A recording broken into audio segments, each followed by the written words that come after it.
ayasinziira bweru wa ggwanga gye yali n'ategeeza nga bw'agenda okubeera ku ballot era bwe yakomyewo mu ggwanga yakomyewo n'amaanyi yakubye olukiiko mu maka ge era bw'atyo n'alangira nga bw'agenda okujja obwannamunigina yategeezeza nti ebibiina bingi ebibadde bimusaba naye yasazeewo agamba nti agenda kujja independent sooka otuweku kirina njawulo naye ekyo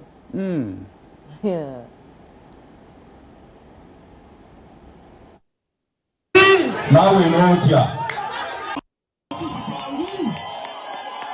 abaganda ati kujanga kalulu kaluwa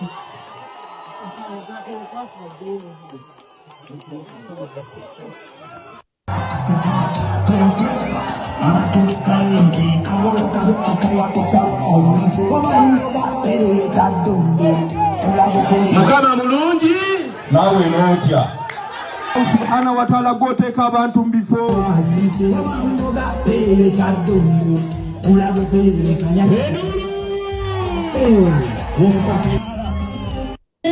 ngalibe bannakawempe okuva mukawempe north ne mukawempe south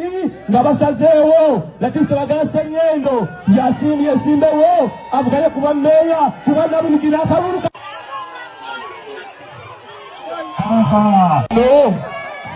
mumulaba basebo ne bannyabo oyo ndi kansala waffe era obubonero tujja kubeera nga tubategeeza mu butongole era tujja kukola ngendo ajja kukolagala n'ebibiina byonna ebyo biri ku opposition kuba nasanyuse Latifu Ssebaggala Sseŋŋendo ajja kusigala ng'awagira pulezidenti we Robert Kyagulanyi Ssentamu nja kusigala nga mpagira Robert Kyagulanyi Ssentamu kuba pulezidenti waki n'ebifo ebisigadde owabadde obutali bwenkajja tujja kubeera nga tutambula nga ffe be bakoze ontegedde agambye tanava ku kibiina tanava ku mugendo wabula ye nga ye simumativu n'engeri gye bamusalawo ku saidi ye kwe kusala wajja independent abantu balabye nga agenda balyamu olukwe bw'atajja naye kakati ebyobufuzi bya Uganda Latifu Ssebaggala yaliko mubaka wa parliament okumala emyaka 10 ebadooza enaba yaffe ya WhatsApp gituterekaawo omuntu kikale kino njagala kubuuza kibuuzo omuntu ng'amaze okuweereza emyaka 20 mu kifo kimu ekyobukulembeze nga parliament bw'aba yandyagadde okuddamu tukulembera yantukulembedde mu bifo biriwa bisingakaawo ng'oli atukulembedde mu parliament okumala emyaka 20 bw'aba wakuddamu kutukulembera yandikomyewo mu bifo ki parliament LC3 pakati yo gyaliko LC3 LC3 LC4 ku bifo ebirina municipalities LC5 ku district ne balodi mayor we bagwa ne president omuntu yandikomyewo nga atusaba kyo mukasa tumutusa ku mutendera gw'omubaka wa parliament nabe yaffe WhatsApp gituterewo tuterewo namba yaffe no bawa bibuusi tuterewo kubanga eyo 0777156392 twagala otuwe endowooza yo omuntu we tumala okutuusa ku mutendera gw'obubaka bwa parliament n'owummulamu oba oyagala okudda nga omaze okuwummulamu wandikomeddewo ku mutendera ki ko abantu baba akwesiga ebisanja bina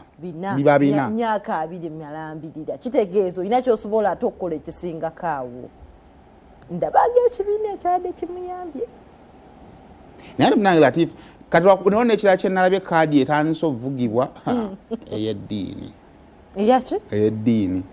etya ate anti eyaweebwa kaadi Sserunjo gye mu Kristaayo kati ne kaadi y'eddiini yabadde y'amaanyi nnyo mu bigambo bya Latifu n'ababadde bali awo nga bagamba kati ne mukugaba kaadi basinzira ku ddiini gy'olimu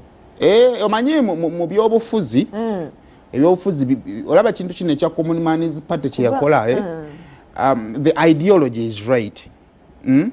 nti bw'oba ogaba olina okumakinga sure nti buli ggwanga oliwadde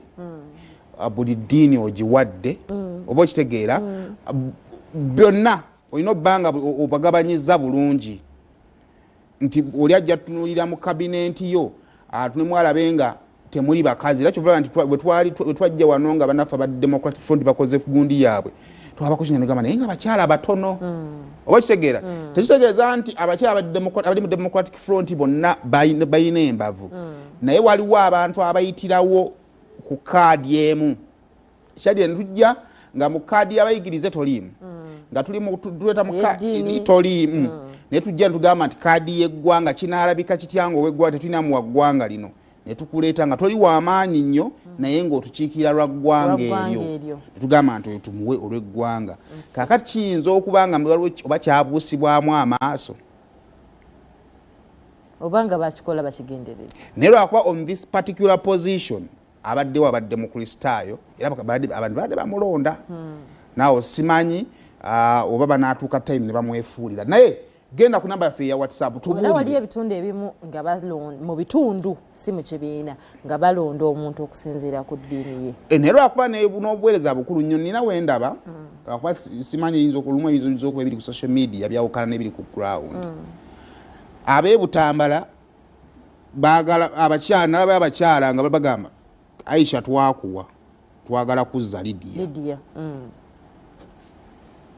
kati ekibuuzo bwe bamala okuweera ku kaadi ey'eddiini obuweereza bw'owadde abantu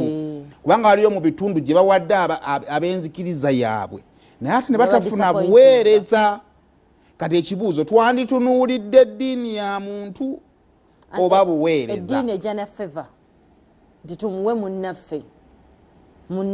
kati wamala okuwa munno ate nakulyamu netugenda okukeberamu nga munnaffe talina kyatukoledde osituuka n'ogamba munnaffe eddako ebbali tufuneyo kumulala tulabe naye obusobozi bwe